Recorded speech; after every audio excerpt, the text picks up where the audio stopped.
Collector camp కార్యాలయంలో తుపాకీ misfire అయింది. హెడ్ కానిస్టేబుల్ శంకర్ గౌడ్ తుపాకీని శుభ్రం చేస్తూ ఉండగా మిస్ఫైర్ జరిగింది. దీంతో హెడ్ కానిస్టేబుల్ శంకర్ గౌడ్ ఛాతీ నుంచి బుల్లెట్ దూసుకు వెళ్లింది. దీంతో వెంటనే ఆయన్ని నిర్మల్ ప్రభుత్వ ఆసుపత్రికి తరలించి చికిత్సను అందిస్తున్నారు.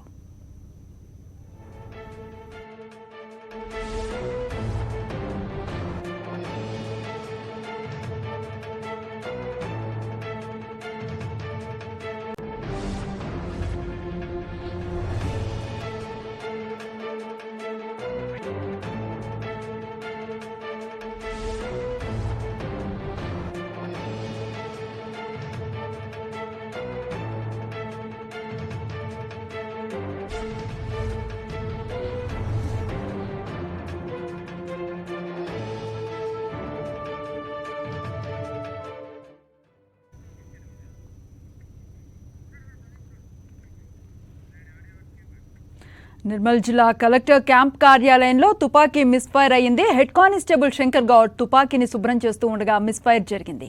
దీంతో హెడ్ కానిస్టేబుల్ శంకర్ గౌడ్ ఛాతీ నుంచి బుల్లెట్ దూసుకు వెళ్లింది. దీంతో వెంటనే ఆయన్ని నిర్మల్ ప్రభుత్వ ఆసుపత్రికి తరలించి చికిత్సను అందిస్తున్నారు. దీనిపై పూర్తి వివరాలు మా కరెస్పాండెంట్ ప్రదీప్ అడిగి తెలుసుకుందాం.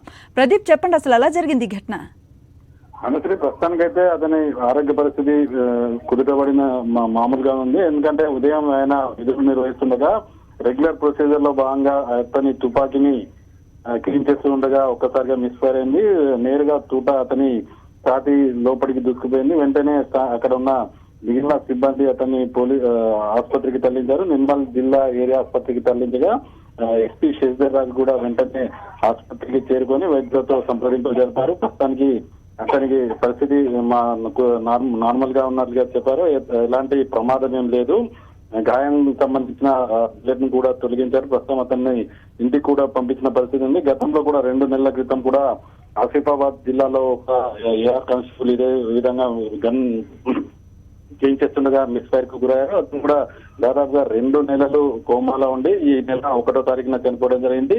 వరుసగా ఘటనలు చోటు చేసుకున్నాయి. ఉమ్మడి ఆదిలాబాద్ జిల్లా వ్యాప్తంగా 4 జిల్లాలకు సంబంధించి కూడా అటు ఏఆర్ కానిస్టేబుల్ కు సంబంధించి ఇప్పటికే ఒక కానిస్టేబుల్ చనిపోగా ఇవాళ కూడా జరిగిన ఘటనకు సంబంధించి కొంత పోలీస్ వర్గాల్లో ఆందోళన వ్యక్తమైంది. వెంటనే ఎస్పీ కూడా అక్కడికి సంఘటన స్థలానికి చేరుకున్నారు. అయితే పోలీసు వైద్యులు మాత్రం ప్రమాదం ఏమీ లేదని చెప్పడంతో ఊపిరి పీల్చుకున్నారు. వాళ్ళ కుటుంబ సభ్యులకు సంబంధించి కూడా కొంత ఆందోళనగా ఉన్నప్పటికీ ప్రస్తుతానికైతే అతన్ని బుల్లెట్ ను తొలగించి ఇంటికి పంపించారు.